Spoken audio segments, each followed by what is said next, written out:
कार्यक्रम 6 प्रश्नमा स्वागत छ। म पुष्पा शर्मा। आज महाशिवरात्रि, हिन्दूहरूको प्रमुख चाड मानिने शिवरात्रि शिवजी उत्पन्न हुनुभएको रातको नामबाट नामकरण गरिएको हो। कालरात्रि, मोहरात्रि, सुखरात्रि र शिवरात्रि नामक 4 प्रमुख रात्रि मध्ये एक पवित्र पर्वका रूपमा शिवरात्रिलाई मान्ने गरिन्छ।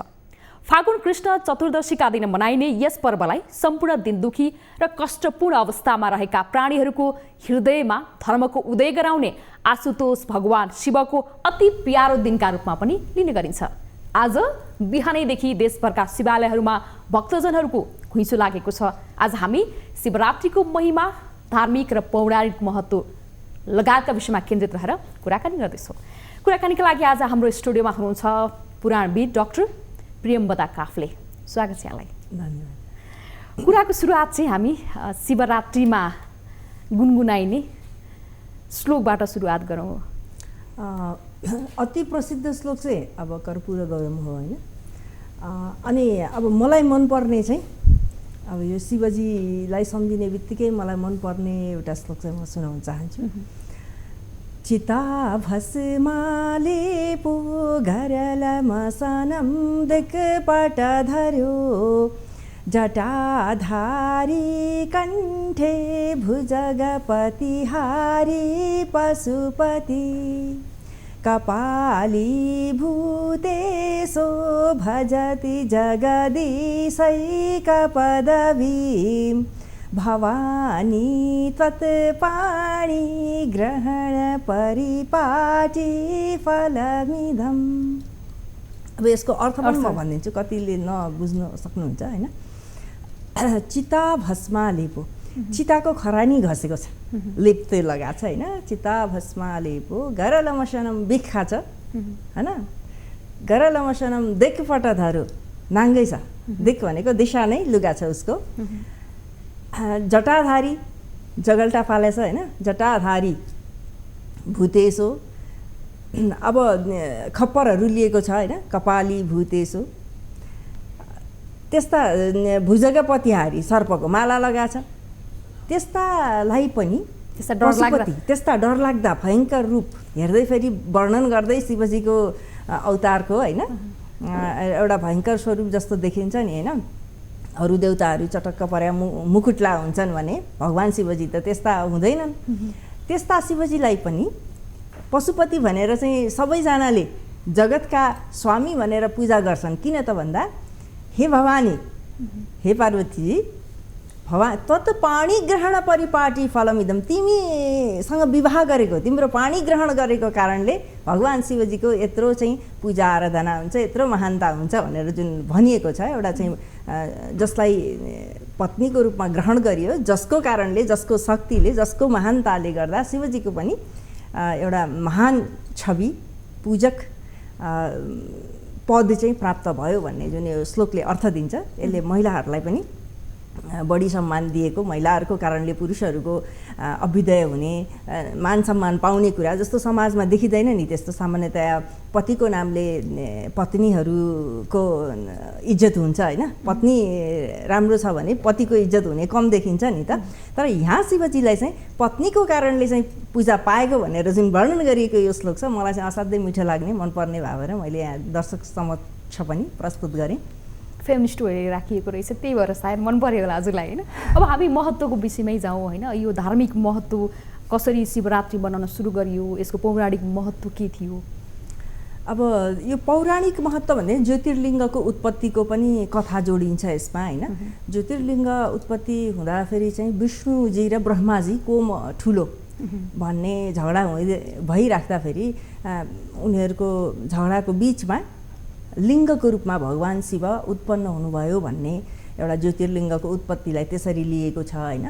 त्यो लिङ्गको फेद टुप्पो जसले पत्ता लगाउँछ त्यही ठुलो हो ब्रह्मा र विष्णुमा भनेपछि उनीहरू दुवैजनाले पत्ता लगाउन त सक्दैनन् होइन। तर ब्रह्माजीले चाहिँ झुटो साक्षी ल्याउँछन्, गाईलाई पनि झुट बोल्न लगाउँछन्। त्यस कारण गाईको मुखभाग अपवित्र, पृष्ठभाग चाहिँ पवित्र भनेर मानिएको छ। केतकी पुष्पलाई पनि एउटा साक्षीको रूपमा ल्याउँछन्। त्यसले गर्दा केतकीलाई पनि भगवान् शिवको पूजामा नचढ्ने श्राप प्राप्त भएको छ। त्यसले गर्दाखेरि त्यस्ता झुटा साक्षी ल्याएको कारणले ब्रह्माजीको विशेष गरी पूजा हुँदैन। ब्रह्माजीको मन्दिरहरू मूर्तिहरू पनि एकदम कम हुन्छ, तर यज्ञहरूमा भाग पाउने यस्तो चाहिँ ब्रह्माजीको पनि प्रचलन छ। विष्णुले होइन क्षमा गरिदिउँ भने पछाडि त्यस्तो कुराहरू छ। त्यसमा त्यो उत्पत्तिको कुराहरू भयो होइन। अनि यसको पूजा र महत्त्वको कुरालाई लिने हो भने एउटा हाम्रो पशुपतिनाथको उत्पत्तिको पनि बेग्लै कथा छ पुराणमा। र यो शिवरात्रिमा कसरी पूजा गर्ने भन्ने कुरा तान्त्रिक विधि पनि छ होइन। रात्रिकालीन पूजा हुन्छ, हरेक प्रहरमा पूजा गर्ने विधान हुन्छ तन्त्र पद्धति अनुसार। तान्त्रिक व्यक्तिहरूले त्यसरी गर्छन् भने पौराणिक व्यक्तिहरूले चाहिँ पौराणिक तरिकाले नै गर्छन्, उपवासहरू गर्ने, शिवजीको सामान्यतया आराधना गर्ने। र शिवजीको एउटा मूर्ति स्वरूप हुन्छ भने एउटा अमूर्त पनि स्वरूप छ शिवजीको। अमूर्त स्वरूप नै अब शिवपुराणमा चाहिँ खास गरी जुन परब्रह्म तत्त्व हो नि त्यही नै शिव तत्त्व हो भनेर वर्णन गरिएको छ। त्यो शिव तत्त्व चाहिँ वास्तवमा वस्तुत हो शिवमात्मनि पश्यन्ति प्रतिमासु न योगिनः भनेर भनिएको छ। प्रतिमाहरूमा शिवजी देख्दैनन्, योगीहरूले आफूमा देख्छन् होइन।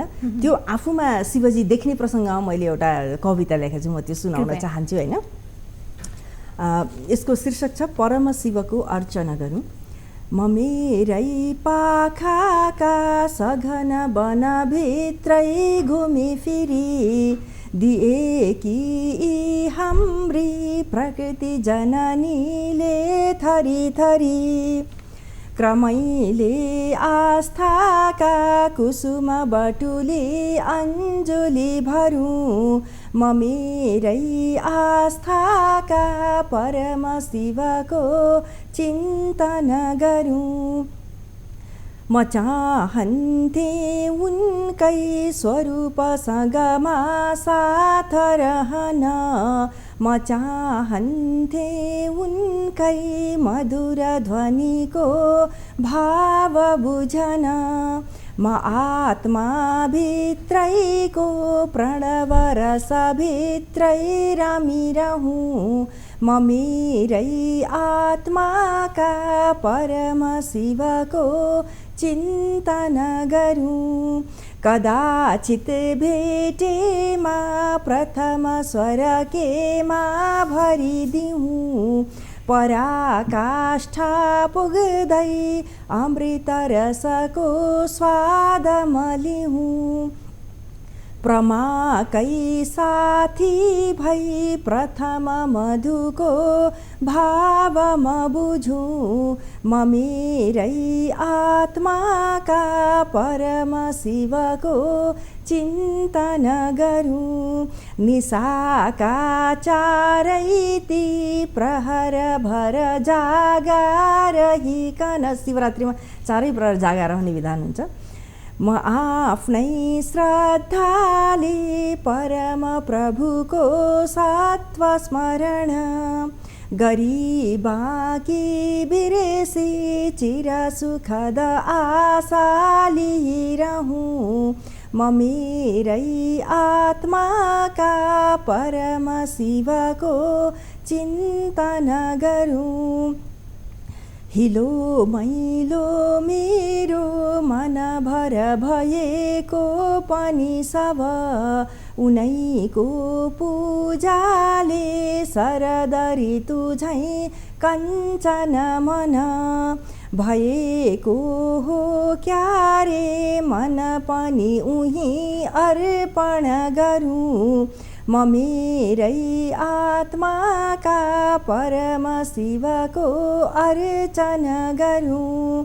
प्रसन्नात्मा वन्दै भजन उनको गर्न म सकूँ। सुशेलीमा उनकै स्वर मधुर आफ्नो दिन सकूँ। म मायामा भुल्ने प्रकृति सखी भन्दा पर पुगूँ। म मेरै आत्माका परम शिवको चिन्तन गरौँ। यो परमशिव भनेको चाहिँ त्यो देहधारी होइन कि सूक्ष्म स्वरूप, निराकार, निरञ्जन, त्यस्ता चाहिँ विशिष्ट परब्रह्म स्वरूप शिवजीको चिन्तन गर्नु र उनसँग यो मायामा भुल्ने, यो संसार जितेपछि मात्रै शिव प्राप्त हुन्छ। संसारको मायामा भुलिरहँदा शिव प्राप्त हुँदैन। त्यसकारण हाम्रो शिवजी त मनमै छन्, हाम्रो शिवजी त आत्मामै छन्, आफैमा छन् शिवजी, त्यसलाई हामीले अनुभव गर्न सक्नुपर्छ भन्ने चाहिँ यो कविताको विशेष हो। जस्तो विधिअनुसार पूजा गर्यो भने चाहिँ हामीले फल प्राप्त गर्छौँ, कर्म प्राप्त गर्छौँ भन्नुभयो। अघि अलिकति विधिको पनि कुरा गर्नुभयो होइन? यो आजको दिनको पूजा गर्ने विधि, प्रार्थना गर्ने विधि के हुन्छ आज? आज चाहिँ खास गरिकन पौराणिक र तान्त्रिक दुई थरी विधि छ होइन। अब उपवास बस्ने सबैभन्दा महत्त्वपूर्ण कुरा, पहिला स्नान गर्ने, शुद्ध हुने, देह शुद्ध हुने, दृष्ट र अदृष्ट शुद्धको महत्त्व हुन्छ। शुद्धि चाहिँ दुई प्रकारले हुन्छ, दृष्ट तरिकाले गरिने शुद्धि, अदृष्ट तरिकाले गर्ने शुद्धि।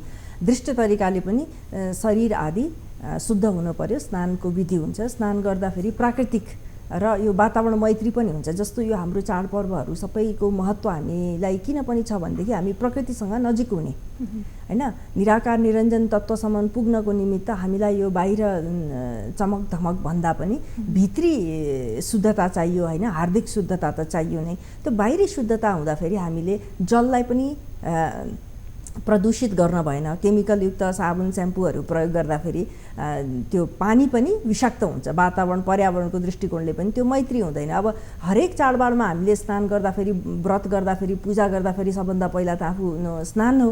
स्नान द्रव्य कस्तो द्रव्यले हामीले स्नान गर्ने भन्दाखेरि बुकुवाहरूले, दहीले, दुधले होइन, त्यो जौको पिठो, चनाको पिठो, बेसन होइन, त्यसको चाहिँ एउटा स्क्रब जस्तो हुन्छ नि, बुकुवा भन्छन् होइन, त्योले चाहिँ एकदम माडिकन स्नान गर्ने पद्धति चाहिँ हाम्रो परम्परागत एउटा धार्मिक, सांस्कृतिक र हाम्रो एउटा परम्परामा चलेको पद्धति। र म यो स्नान पद्धतिलाई किन पनि मन पराउँछु भने हरेक दर्शकहरूले पनि यसलाई प्रयोग गरेर हेर्न सक्नुहुन्छ। यसले स्नान गर्दा साबुनले स्नान गरेको भन्दा 10 गुणा बढी सफा पनि हुन्छ, चम्किलो पनि हुन्छ। छाला जस्तो यस्तो मृत कोशिकाहरू पनि नष्ट हुन्छन्, निस्किन्छन्। त्यसले गर्दाखेरि एउटा चमक आउने, छालामा रुखोपना नहुने होइन, धेरै त्वचा मैत्री पनि छ यो, र प्रकृति मैत्री पनि छ। यो स्नान गरेको द्रव्य माटोमा गयो भने पनि त्यसमा केमिकल नहुने भएको कारणले गर्दाखेरि त्यो वातावरणलाई प्रदूषण पनि गर्दैन यसले। अब कपालहरू नुहाउनलाई पनि रिठ्ठा, अमला, सिकाकाई, मेथी आदि विभिन्न द्रव्यहरूलाई हामीले भिजाएर पकाएर त्यसलाई चाहिँ आयुर्वेदिक औषधिमा नि पटक पटक प्रयोग गरिरहेको पनि त्यो गरेर कपाल नझर्ने होइन। अहिले चायाले धेरै पीडित हुनुहुन्छ होइन, चाया नपर्ने, कपाल मुलायम हुने, राम्रो हुने, त्यो सबै कुराहरू छन् स्नान द्रव्यमा। त्यसले गर्दा अब अरू समयमा स्नान गर्न नसके पनि व्रत पूजाको दिनमा भए पनि त्यो स्नान, म त अब नित्य नै यस्तै खालको द्रव्य प्रयोग गर्छु होइन। बजारी स्याम्पू साबुनहरूलाई म बाध्यता नभइकन प्रयोग गर्दिनँ होइन।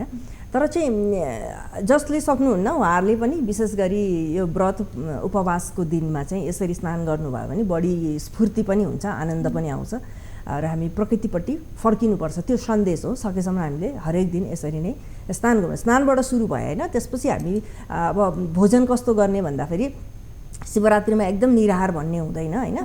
सामान्यतया हामीले फलाहार रसाहारबाट उपवास गर्न सकिन्छ। आफ्नो शरीरको क्षमताअनुसार, आस्थाअनुसार त्यसरी बस्न सकिन्छ। र रात्रिमा शिवजीको पूजा हुन्छ प्रायः जसो होइन। सामान्यतया पञ्चोपचार, षोडशोपचार होइन, चन्दन, अक्षता, फुलपाती, धूप, दीप नैवेद्य गरेर चाहिँ पूजा हुन्छ। शिवजीको पूजामा विशेष गरी धतुरो र बेलपत्र पनि चढाइन्छ। मुख्यतया शिवरात्रि भनेपछि चढाउने कुरा भने बेलपत्रदेखि लिएर भाङ धतुरो यिनी हुन्छ। यसको महत्त्व चाहिँ कसरी उल्लेख गरेको छ? यसको महत्त्व औषधीय गुण भएका वनस्पतिहरू हुन् यिनीहरू होइन। धेरै औषधीय गुणहरू छ। अब शिवजीले चाहिँ नराम्रो तत्त्वलाई पनि ग्रहण गरिदिनुहुन्छ नि त, विष तत्त्वलाई पनि ग्रहण गरिदिनुहुन्छ। त्यो कारणले गर्दा उहाँलाई शीतल हुने, शान्त हुने खालको द्रव्य, पत्र, पुष्पहरू चढाउने त्यो चाहिँ प्रचलन हो। उनलाई अलिकति अब भनौँ न संहारको देवता पनि मानेको छ, प्रलयकारी देवता पनि मानेको छ। त्यो कारणले गर्दाखेरि उनलाई शान्त पार्नको निमित्त यस्ता कुराहरू पनि चढाइन्छन्। त्यसको औषधीय गुणहरू धेरै छ। शिवजीले त जहीँ पनि उनको स्वरूपै पनि त्यस्तै खालको छ होइन, स्वरूप त्यही खालको छ। त्यो कारणले गर्दाखेरि बाह्य स्वरूप र उनको आन्तरिक स्वरूप, अब मूर्ति स्वरूप र अमूर्ति स्वरूप जुन छ, त्यो अमूर्ति स्वरूप त कल्याण हो, कल्याणका पनि देवता हुन्, उनी प्रेमका देवता हुन् शिवजी। तर उनलाई बाह्य स्वरूपको आधारमा पूजा गर्दाखेरि, मूर्ति पूजा गर्दाखेरि चाहिँ यिनी द्रव्यहरूको चढाउने चलन छ। अन्यथा जस्तो अब तीजमा पूजा गर्दाखेरि पनि अब त्यो चढाइन्छ, चढाए तापनि त्यहाँनिर चाहिँ हामीले प्रेम प्राप्त होस् भनेर पूजा गरेर हुन्छौँ भने यहाँ त्यो प्रेमलाई गाँसिँदैन। यहाँ चाहिँ खालि शिवजीलाई हामीले आफूमा धारण गर्नको निमित्त, त्यो कल्याण तत्त्व प्राप्त गर्नको निमित्त हामीले शिवजीलाई पूजा गरेर हुन्छौँ। अब त्यो आन्तरिक रूपमा त पृष्ठभागमा नेपथ्यमा त त्यो प्रेम नै हो, प्रेम ईश्वर प्रेम, आत्मप्रेम भनेको कस्तो भनेदेखि भौतिक रूपमा स्वार्थ भन्छ नि, त्यो खालको निकृष्ट तल्लो दर्जाको स्वार्थ होइन कि आत्मचिन्तनको स्वार्थ। त्यो आत्मचिन्तनको स्वार्थ चाहिँ जहिले पनि हुन्छ। आत्मचिन्तनको स्वार्थमा हाम्रो शरीरभन्दा पनि भित्रको आत्मतत्त्वलाई महत्त्व दिइन्छ। त्यो आत्मा र परमात्माको जुन सम्बन्ध हुन्छ नि, त्यो आत्मा र परमात्माको सम्बन्धमा परमात्मा तत्त्वको रूपमा पनि शिवजीलाई व्याख्या गरिएको छ शिवपुराणमा। त्यो भए हुनाले त्यो चिन्तन परक दिन हो भन्ने मलाई लाग्छ। र पूजा आराधना चाहिँ अब दुई प्रकारले गरिन्छ, एउटा पौराणिक तरिकाले, एउटा तान्त्रिक तरिकाले। हाम्रो कुराकानी जारी नै रहनेछ। बेला भएको छ लाइफ बोय हात धुने ब्रेकको। हामी ब्रेकपछि पुनः आउनेछौँ।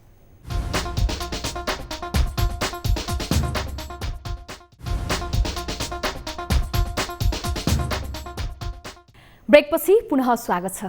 यहाँलाई धन्यवाद। फेरि एउटा सानो श्लोक सुनौ। अब यो चाहिँ प्रसिद्ध, सबैले पाठ गर्न सकिने र दैनिक रूपमा पाठ गर्न पर्ने भगवान शिवजीको, विशेष आजको दिनमा। आजको दिनमा त सबैले गर्नै पर्ने, केही नजाने पनि यति चाहिँ सिक्नै सकिन्छ। प्रसिद्ध श्लोक नै म भन्न चाहन्छु। कर्पूर गौरम करुणावतारम संसारसारम भुजगेन्द्रहारम सदा वसन्तं हृदयारविन्दे भवं भवानी सहितं नमामि।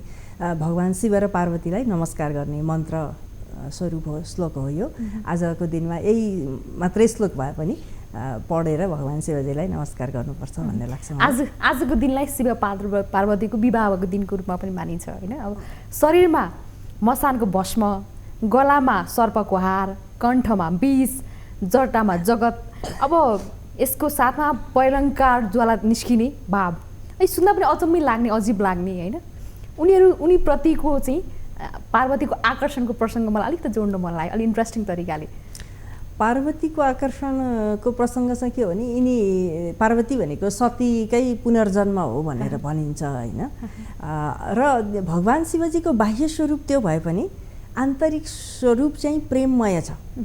उनले सतीलाई जसरी चाहिँ मृत शरीर सतीको बोकेर संसार डुले नि, उनले छोड्नै चाहेनन्। असाध्यै प्रेम भाव भएका देवता पनि हुन् होइन। अरू देवतामा त्यो कम छ, तर शिव पार्वती भनेपछि प्रेमको अवस्थामा पनि हामीले सम्झिन्छौँ होइन। अब महिलाहरूले अखण्ड प्रेम प्राप्त होस् पतिबाट भनेर तीजमा व्रत बस्ने कारण पनि त्यही हो होइन। र त्यो कारणले गर्दाखेरि एउटा प्रेममय आनन्दमय स्वरूप, कल्याण स्वरूप पनि हो शिवजीको। त्यो कारणले गर्दाखेरि चाहिँ पार्वतीले शिवजीलाई अरू देवताहरूभन्दा विशिष्ट शक्तिशाली पनि छन्। ईश्वर तत्त्व पनि शिवजीमा नै बढी छ भनेर भनिन्छ।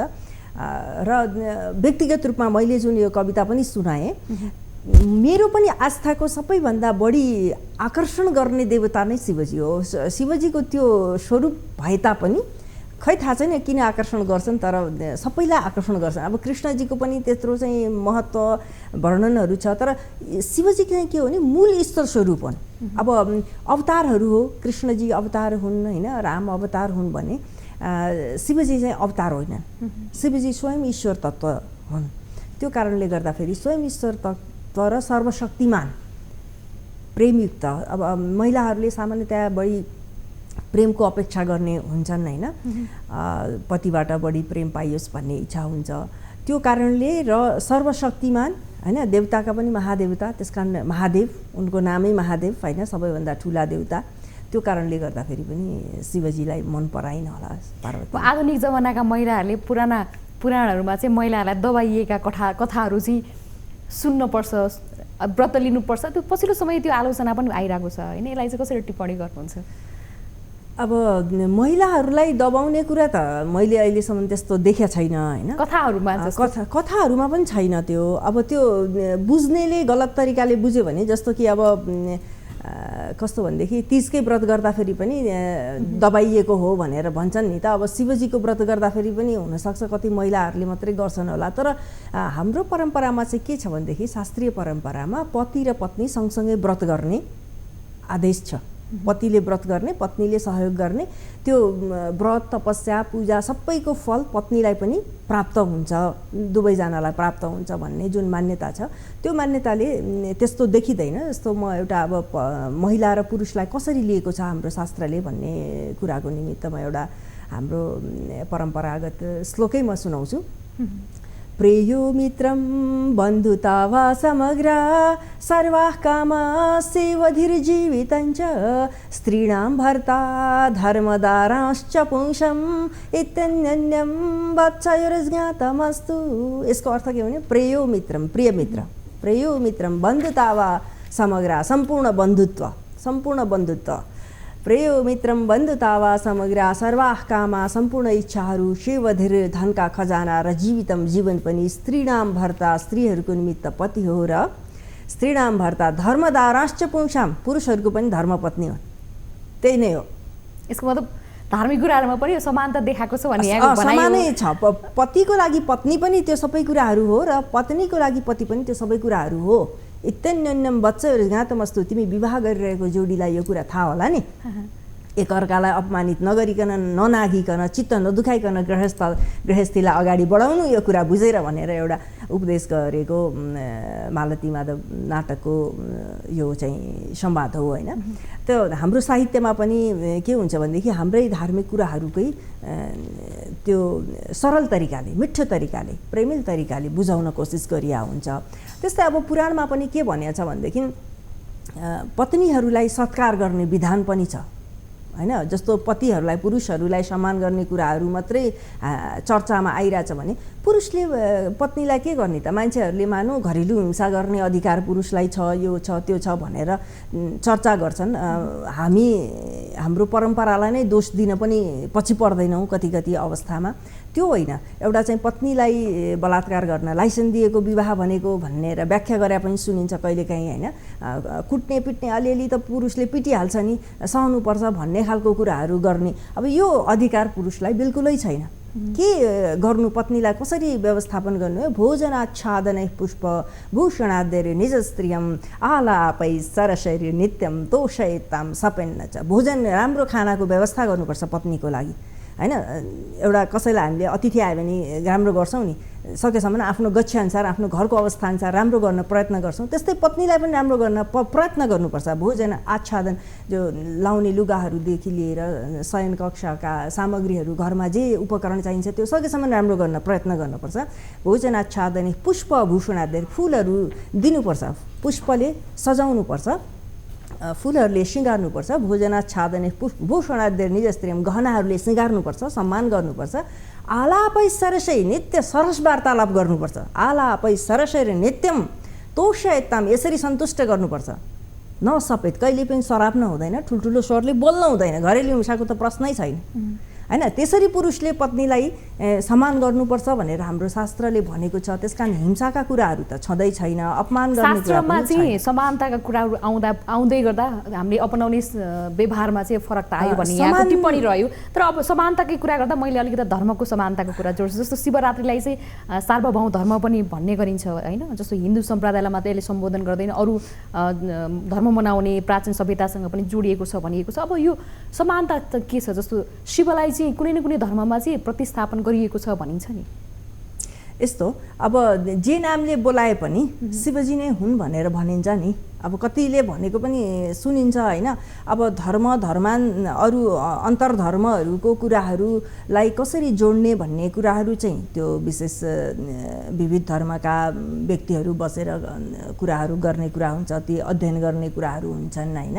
यस्तो समानताको कुरा जुन गर्दाखेरि मेरो अलिकति चाहिँ टिप्पणी के बाँकी रह्यो भने महिला र पुरुषको समानताको कुरामा महिलाहरूलाई समान नभनेर बढी सम्मानको छ, बढी सम्मान दिएको छ हाम्रो उसमा। समान अधिकार होइन कि विशिष्ट अधिकार छ ग्रन्थमा चाहिँ, ग्रन्थमा छ।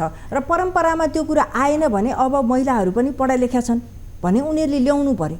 होइन कसैलाई हिंसा छ भनेदेखि पुरुषलाई भन्नु पर्यो यो हुन्छ होइन विवाह गर्नु पूर्व नै आफ्नो निमित्त योग्य हो कि होइन भन्ने कुरा जाँच्नु पर्यो जस्तो कि ब्रह्मचारिणी पनि बस्न सकिन्छ कसैको चाहिँ पत्नी नै हुनुपर्छ भन्ने छैन अयोग्य पुरुषसँग विवाह गर्नुभन्दा एक्लै बस्नु ब्रह्मचारिणी बस्नुमा ठुलो महत्त्व छ हाम्रो ऊर्जालाई हाम्रो शक्तिलाई विभिन्न क्षेत्रमा प्रगतिका क्षेत्रमा उन्नतिका क्षेत्रमा आविष्कारका क्षेत्रमा होइन विकासका क्षेत्रमा लगाउन सक्छौँ नि सबैजनाले त अब सन्तान जन्माउनु पर्ने अवस्था त छैन यत्रो चाहिँ जनसङ्ख्या वृद्धि भइरहेछ त्यसले गर्दाखेरि जसलाई बढी चाहिँ चाहना छ पतिको प्रेमको उनीहरूले विवाह गरून् जसलाई होइन यो बेकारको चिज हो भन्ने लाग्छ उनीहरूले नगर्न पनि सक्छन् अथवा योग्य पाइएन भने नगर्नुपर्छ के किनभने भोलि गरिसकेर पनि त कतिजनाको चाहिँ सम्बन्ध विच्छेद भइरहेको छ नि त होइन त्यस कारण त्यस्तो सम्बन्धबाट दुखी हुनुभन्दा पहिल्यै सुखी हुनु पनि उच्च हाम्रो परम्परामा ब्रह्मचारिणी बस्ने पनि उच्च विधान छ एउटा सुलभाको कथा छ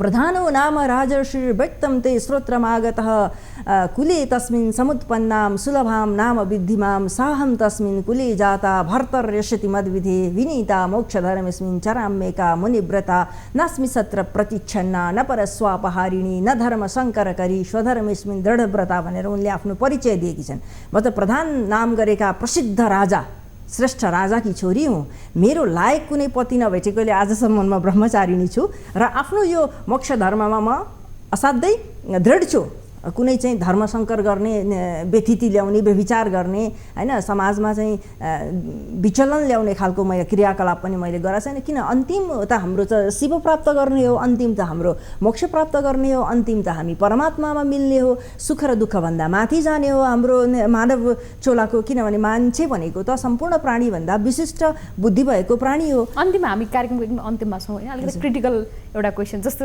शिवजीलाई सृष्टिकर्ता भस्मकर्ता दुवैले चित्रण गरे एउटै कर्ता चाहिँ कसरी सृष्टिकर्ता हुन सक्छ भस्मकर्ता कसरी हुन सक्छ भनेर टिप्पणी हुने गरेछ अब त्यो चाहिँ कसरी हुने गर्छ भनेदेखि परमेश्वरबाट सबै सृष्टि हुन्छ र परमेश्वरमै लीन हुन्छ भन्ने सिद्धान्त छ पुराणहरूमा यो सृष्टिको सिद्धान्तै त्यस्तो छ जस्तो उदाहरणको निमित्त जस्तो हामीले सागपातहरू पनि त रोप्छौँ होइन फेरि हामी निमटेर खान्छौँ त्यसलाई आफैले रोपेछ आफैले उमारेछ आफैले ठुलो पारेछ फेरि आफैले निमटेर खाइरहेछौँ होइन त्यो चाहिँ हामीले त्यसलाई रोप्यौँ हुर्कायौँ फलायौँ फुलायौँ फेरि चाहिँ निमट्यौँ पनि हामी आफैले गऱ्यौँ त्यो सामान्य साधारण उदाहरण हो भने परमेश्वरले त सृष्टि पनि गर्नुहुन्छ सृष्टिको बेलामा ब्रह्मा स्वरूप लिएर सृष्टि गर्नुहुन्छ सर्जक स्वरूप ग्रहण गर्नुहुन्छ फेरि पालन स्वरूप ग्रहण गर्नुहुन्छ विष्णुको स्वरूपले पालन गर्नुहुन्छ र संहार स्वरूपमा रुद्र स्वरूप लिएर आफ्नो संहार गर्नुहुन्छ त्यो हस् यहाँको महत्त्वपूर्ण समय र संवादको लागि धेरै धेरै धन्यवाद धन्यवाद छ आज महाशिवरात्रिको विशेष दिनमा शिवको महिमा महत्त्वका विषयमा केन्द्रित रहेर कुराकानी गऱ्यौँ आजको 6 प्रश्नको समय यति नै आज्ञा पाऊँ नमस्ते